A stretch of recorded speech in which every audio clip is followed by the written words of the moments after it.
Talia Haber, it's a privilege and pleasure to be sitting with you here in Jerusalem in unfortunate circumstances, but hopefully we're going to get to know the life of your incredible husband Zechariah, who died al Kiddush Hashem as a real hero for our people at the beginning of 2024. You made Aliyah from Teaneck, New Jersey. 2 months later, you met your husband. How did it all begin?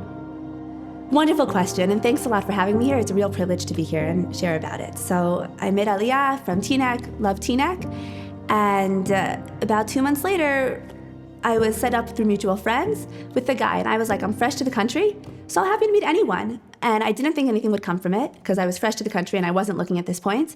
I had just graduated Rutgers University, I was now in Israel, and we met at outside Tachana Merkazit, and he showed me the names of all the flowers.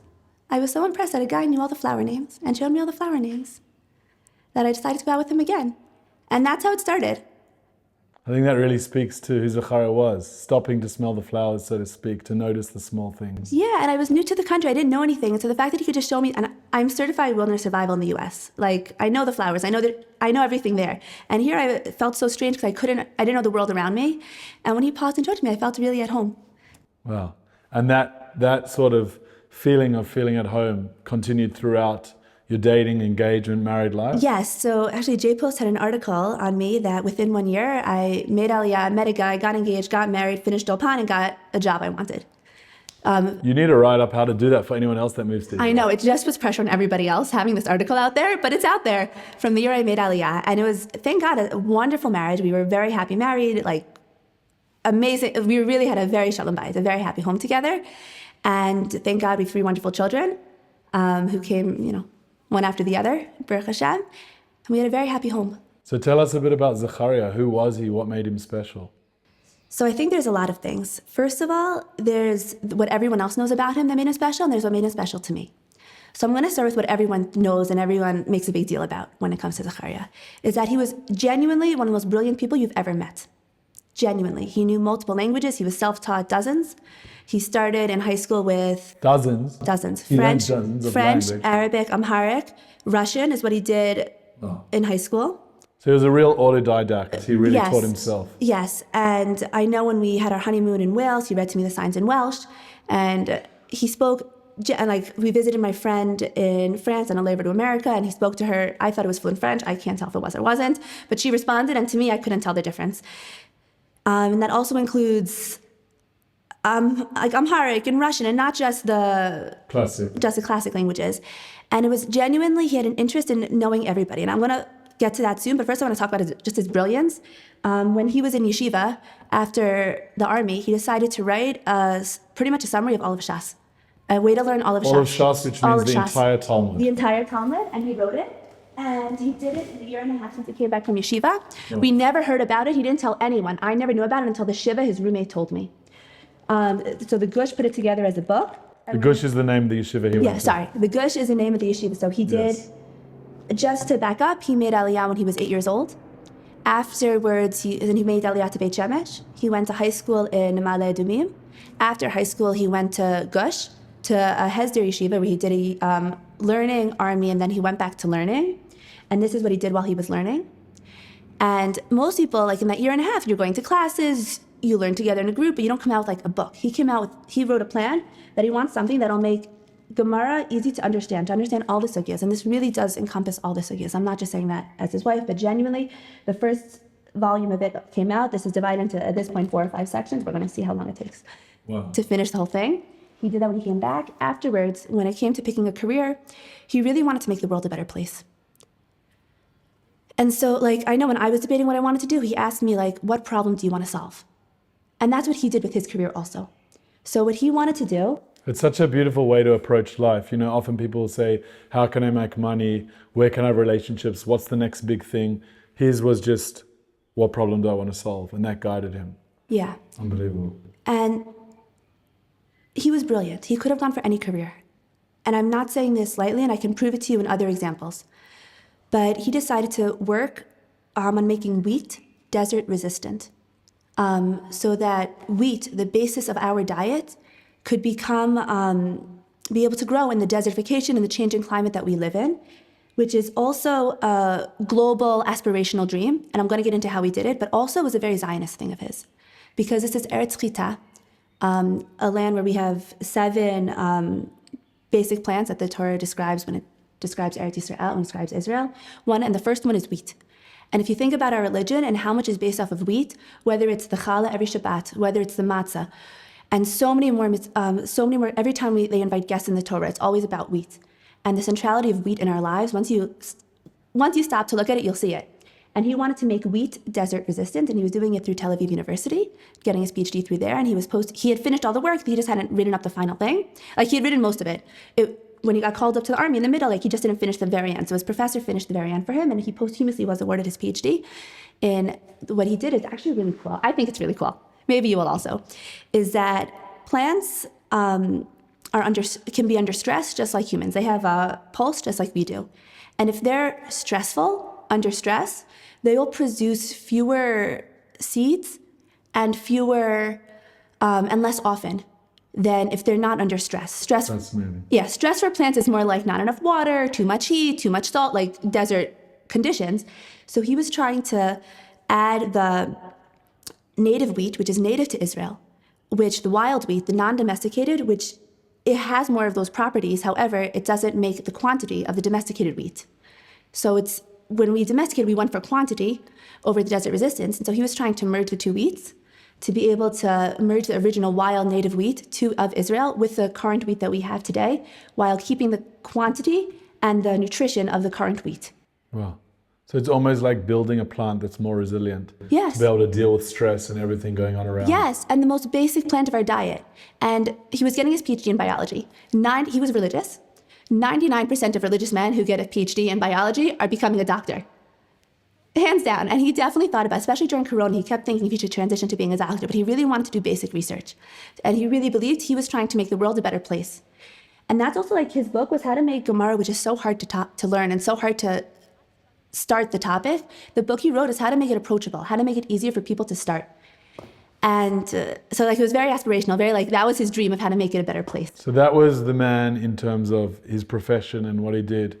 You saw the Talmud Chacham, the incredible knowledge that he had going across, He never told me about that. I want to also say, amazing. I had no idea. How did you find it? When I was sitting Shiva for him, after he passed away, his roommate, who had learned with him in the Gush, told me about the project my husband had worked on and I never knew about. And it's over 1,000 pages. You would think at some point when we're dating, he would tell me he wrote over 1,000 pages of Gemara. Honestly, it never came up. So what was he like as a father? So that's the real thing. That's what I care about, who he was as a person. He was a wonderful person. He never yelled. Even if I yelled at him, he never yelled back. He was always calm. He loved listening and talking to everybody. And I really mean when I say everybody. In his undergraduate, he started a minyan, a prayer quorum, where you need 10 men to be able to have the daily prayers. And when he started it, he pulled a lot of religious people to come, and he got half students and half custodial staff to form that prayer quorum every day. And when I say he spoke to everyone, a guy came one time to fix the ceiling fan of in our apartment. And when he left, Zechariah explained to me the difference between Austrian and German schnitzel, which he had learned from this random repair guy who apparently is from Austria and prefers Austrian schnitzel to German schnitzel. And special needs people knew him on the street, old people, young people. He would walk in, he was never loud, he never took over a room. He didn't have it wasn't the charismatic personality. He was quiet. But he would walk over to every single person. I mean, little kids to elderly people. He would talk to everyone. People who often I can have trouble getting along with. He would just sit and talk to everyone and tell me something really cool about that person. How many children do you have? You have 3 children. 3 children. And how old are they? So our oldest is 6. Our middle one is 4, and our baby's almost 2. Oh, beautiful. And what would you say they remember about their dad? What type of relationship did they have? So it's a good question, and it's a hard question. Because in many ways, I feel like my husband was almost we have the books. We have so many he wrote a song. He left behind such a huge legacy for people to learn about him and to learn from him. But of him directly, so there's a few things. I mean, they're not here to talk for themselves. So I'm talking as their mother. And as we all know, when a mother speaks on behalf of their kids, it's not 100% accurate. But there's definitely a few memories I have. He was always throwing them in the air and doing pillow fights. That was and he would come home from the army exhausted. I can give you stories about just how exhausted he was. But before we get into that, he came home, he would throw the kids up in the air. Something else I remember is his first, so it's hard because he was in the army about 5 months before he was killed. He went in on October 8th, right? Yeah, he was called up on the night of October 7th to go on October 8th, and he went to Be'eri. They were the people who were taking back Be'eri to Israeli territory. The first time he came back, this was after 2 weeks of a guy living in a tank. He was in tanks. Now, and also they asked him to be an intelligent, but he said if all the intelligent people go to intelligence, who will be in combat? So he chose combat. He and his good friend Zenelman, who you're going to be speaking with also very soon, they said the same thing together. They were both brilliant. They were chavrusas. Very similar guys, very similar families, I think. At least I'm complimenting myself by saying I'm like Chava.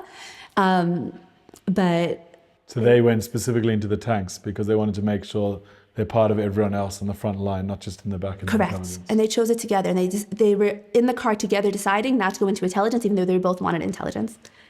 So when his first time out of the army, it was after 2 weeks of like sweating, disgusting growths.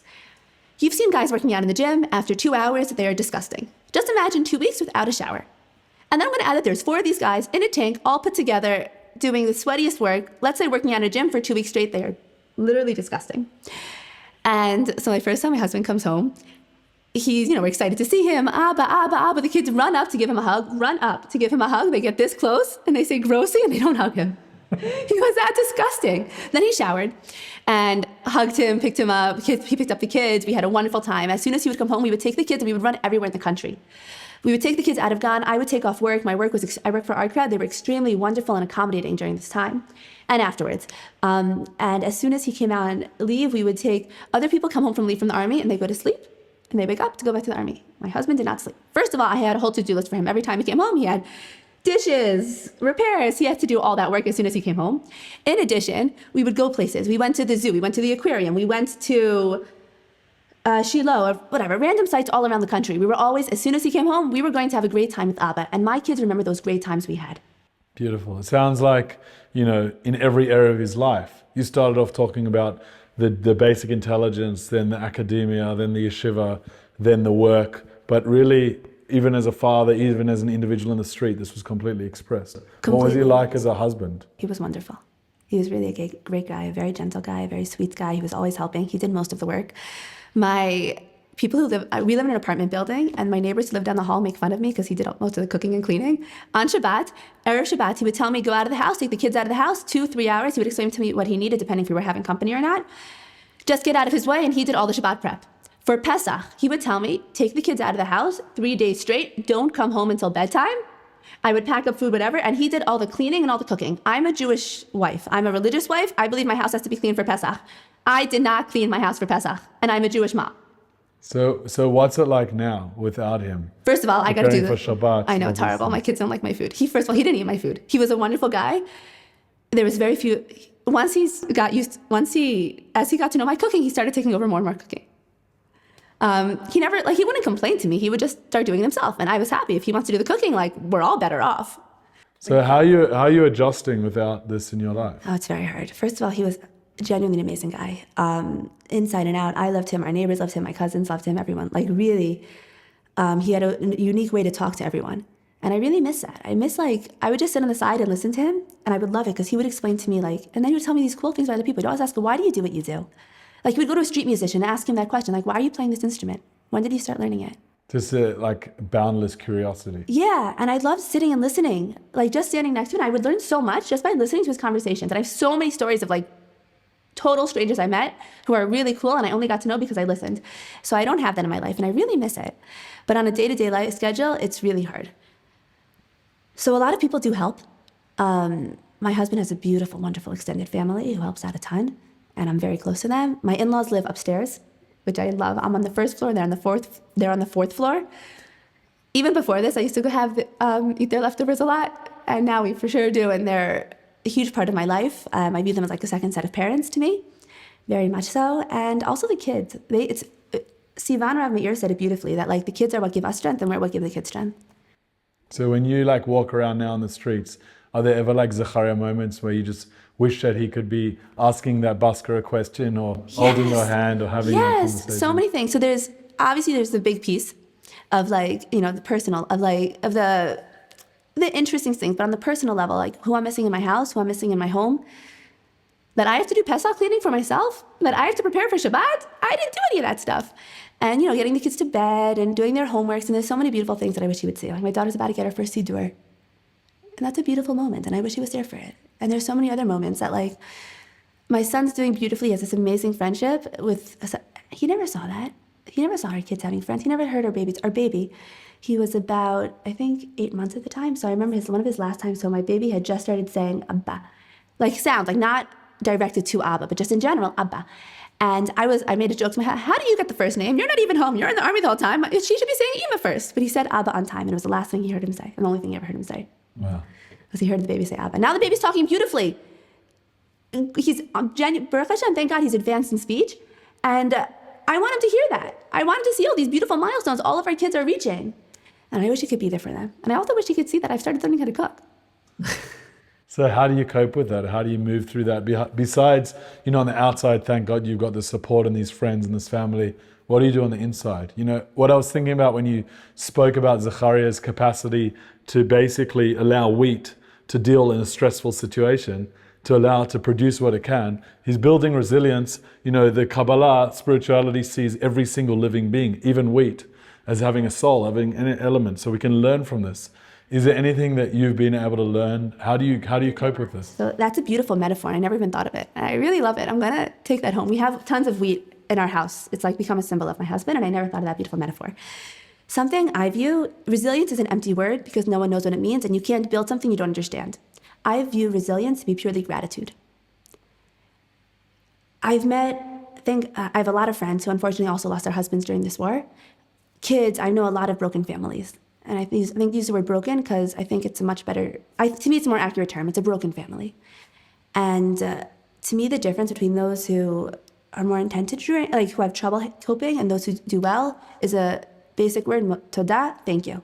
Anybody who could say thank you for the time I had, in my mind, they're doing fine.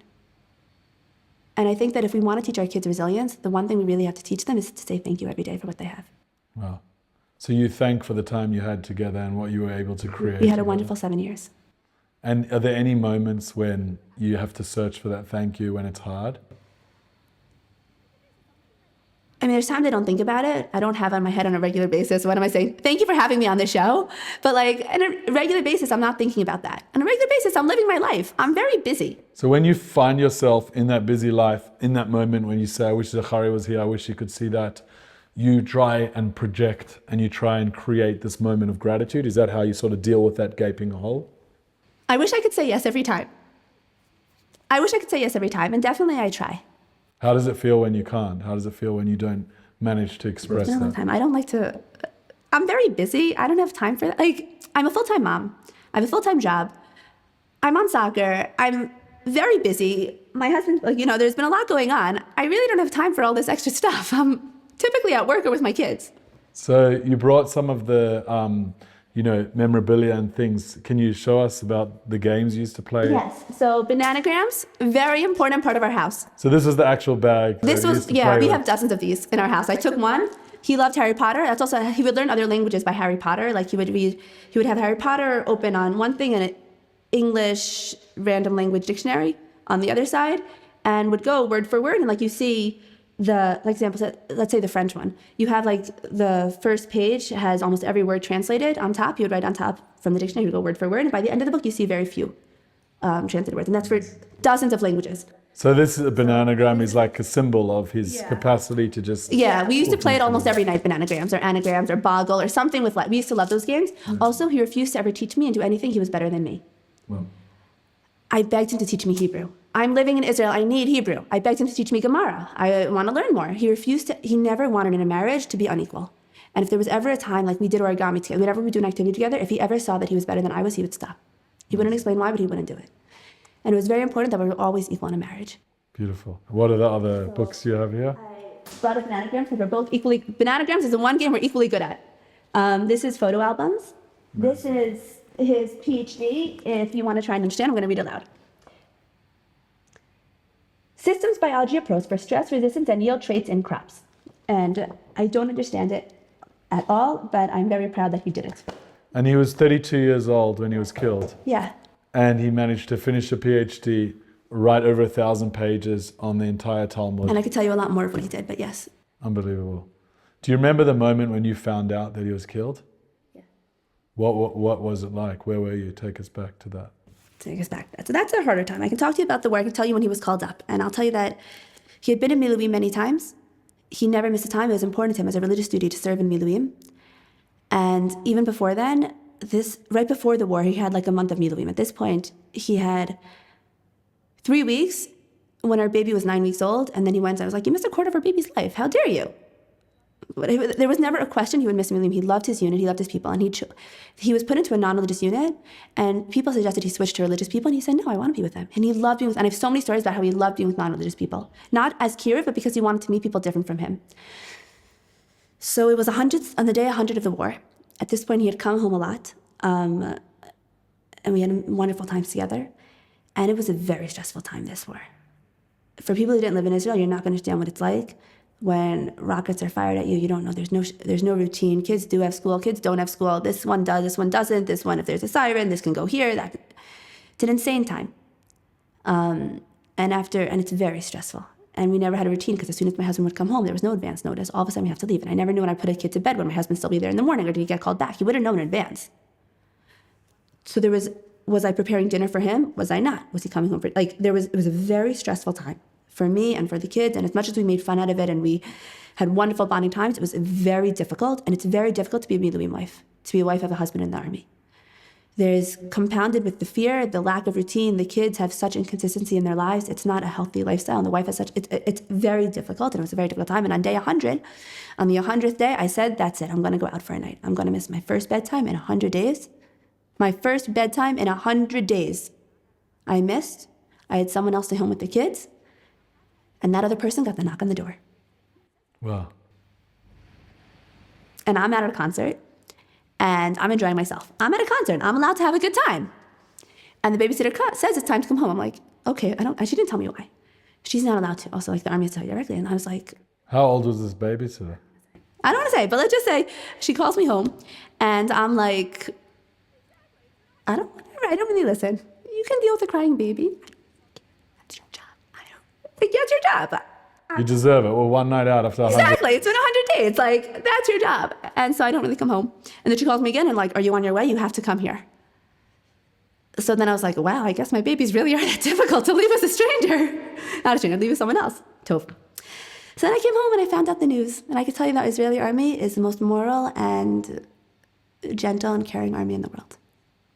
And he fell, my husband, alongside, so his tank was struck by an RPG in Gaza.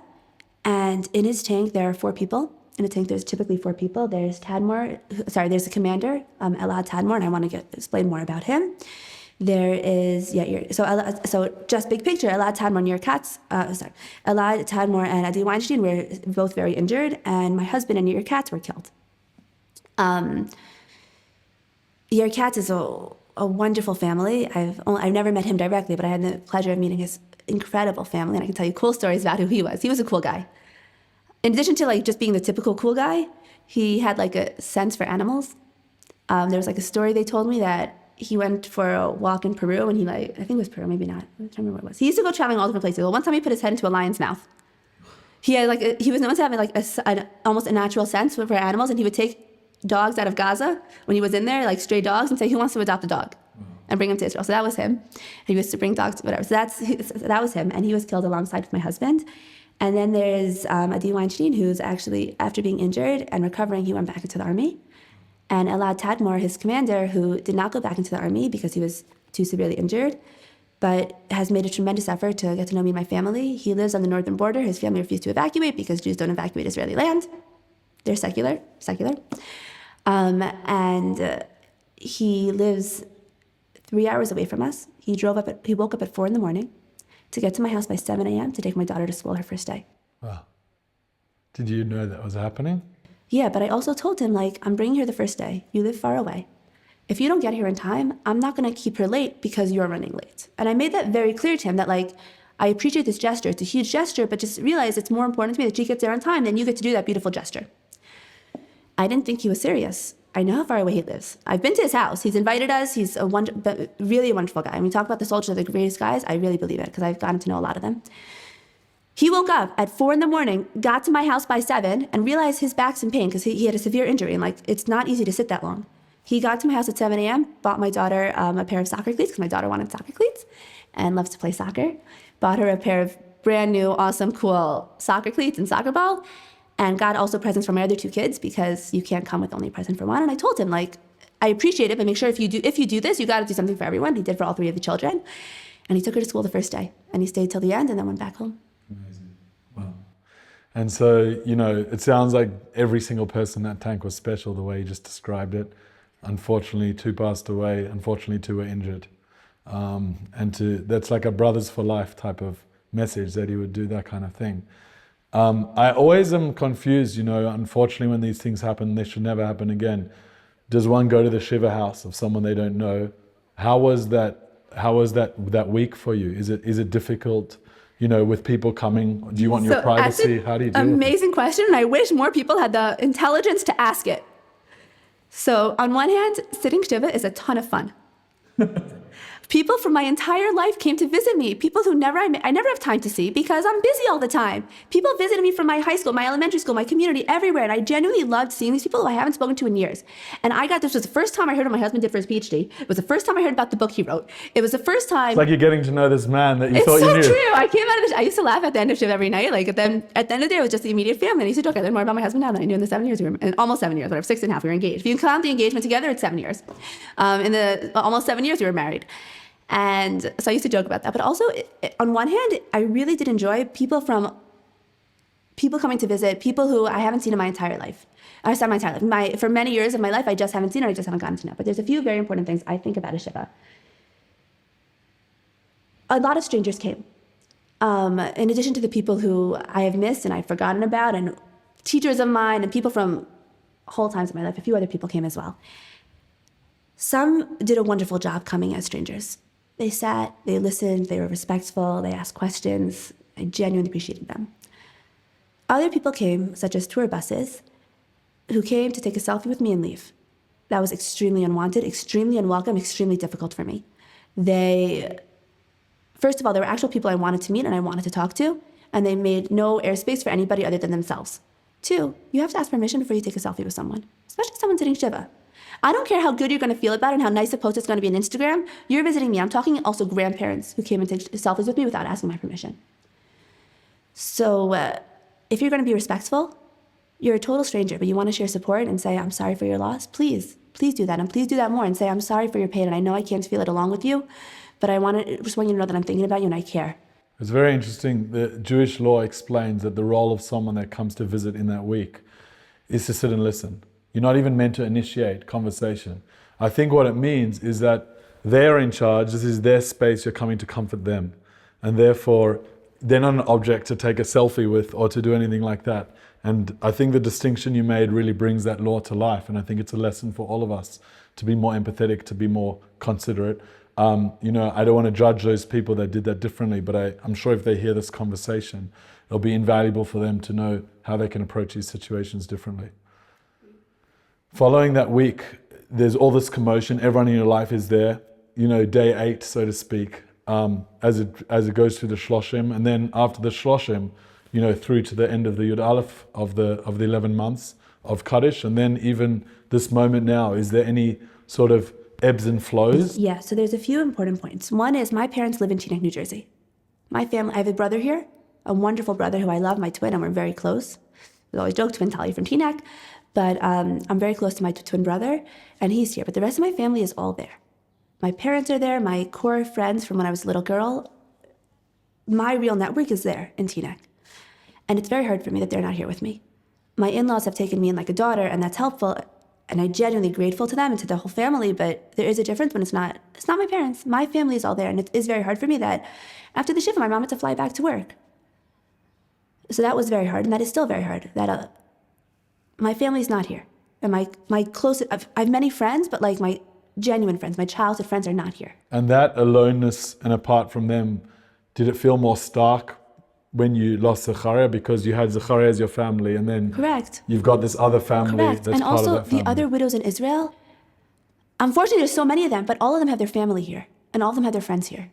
And all of them knew people. Anyone who grew up in Israel knew another family in this situation. I never knew anyone. I'm not from Israel. I didn't grow up with this culture. I didn't grow up with army. I didn't know the difference between you tell me different commanders, brigadier general, and regular. I don't know these words. I never cared. This wasn't my life. I don't know these words. I don't care. So it's very hard for me that I also have that real distance, and also it's hard for me to communicate with other widows sometimes because I just don't have the vocabulary. The ebbs and flows. There's also a big piece of the shiva that we left out here is that I have kids, and the whole time I'm sitting shiva, I have to be able to also take care of 3 kids and get them functional and normal and able to function in school, misgaret, and regular daily life. Meaning there's 2 different hats. There's the wife that's mourning her husband and all of that. And then there's the mum that has to look after 3 young children. One of them's a baby. Yeah. And deal with that. And you realize the previous babysitter was a failure. I can't just dump them on someone else. It doesn't... After that story, you can imagine why they don't really... So I have to be able to also get them bathed and get them in school and functional. And even if people want to help, it's probably not going to help in that respect. So I wanted to also cover that. And then the ebbs and flows. Well, I can have ebbs and flows, and it might not be in line with my kids' ebbs and flows. So there's a real understanding of where they all are emotionally. And Purim's a hard day today. It's actually beautiful. A lot today's Purim. I don't know when this is going to be aired on live, but right now all the kids are dressed up for school. And a lot of people dressed up as soldiers and other stuff, which is a beautiful thing, and I'm glad. And I think that those are our superheroes of today. Those really are. But at the same time, for us, that's when Abba never came home. So there's a lot of how today's going to be. How some days are much harder than other days. Our first Seder, Leil HaSeder, our first Passover without my husband, all of a sudden we're trying to figure out, we're building new routines, and it's very hard. And when I can feel an ebb and flow may not be when they're feeling an ebb and flow. Yeah. And what can we do to help? How do people, what does one need? So that's a good question. First of all, it's nice to people want to hear and care. And I appreciate, especially, it's a big question my friends and I have, to what extent is diaspora, is people who don't live in Israel, can they really understand what's going on, and can they really help what's going on? And it's something that I really struggle with because my parents are so far away from me. And they also want to be able to help. And it's hard because there is a lot to being here. I could have also spoken about that about my husband, why he refused to live outside of Israel. That's a very different conversation. But it's hard. How can people help? So reaching out and just saying you care. Is that nice when you get a message, someone thinking of you? Or is it annoying? How does it feel? So it's nice when people reach out. It's nice when people say hi and want to talk. If they want to ask what's wrong with me and my kids, it's none of their business, and I'm going to shut the conversation down. So their job is essentially to show that they're there. You choose how much you want to engage. Exactly. But you appreciate that when I appreciate it. I always appreciate people reaching out. I think in general, something I really love from the Shiva, and I wish I could take with me on a regular basis, is walking in unannounced and without scheduling a time. Yeah. I miss that. Imagine if we could have neighbors. We didn't have to plan in advance, and we could just walk over and say hi to them. Imagine if my teachers, classmates, people who I loved, and I moved on, I haven't seen in 20 plus years. And I love that, and I wish we could do that more often when we just reach out. Why do we need an excuse to say hi to someone? I think you're expressing something very deep, and it's also much more than just your situation. That ultimately, every stage of our life builds the person that we become. And there was, people at this stage, and teachers and friends and whatever it was, but they had an indelible impact on us. And there's a certain element of missing that.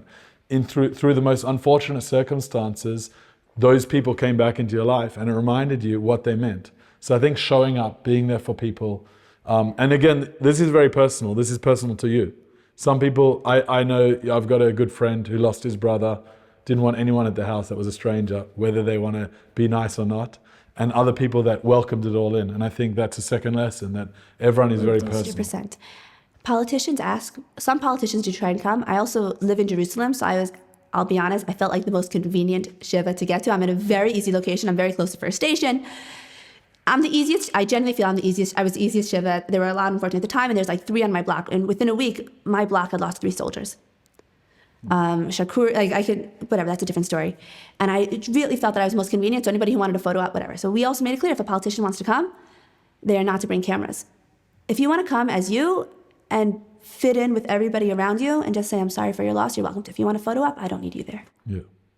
So as we come to the end of this conversation, sort of what's a message you want to share at this time of war, having been through this? And what's a message you think Zechariah would want to share? So that's hard, but a message I want to share, and it's something I learned from my husband, and I'm not sure if I'm putting words in his mouth or not, is the importance of Jewish unity. It's so easy to get focused on it. He messed up, they might have messed up, placing blame, being angry at other people, and it's very easy to do. And like I see it in politicians all the time where they're just blaming each other, and I see this also with the Jewish people where we blame the other faction. We're all fighting the same war. And I wish we would all come together. And if you see in a tank how religious and non-religious people come together, Muslims, I know a lot of Muslims who lost their husbands as well, who I'm friends with.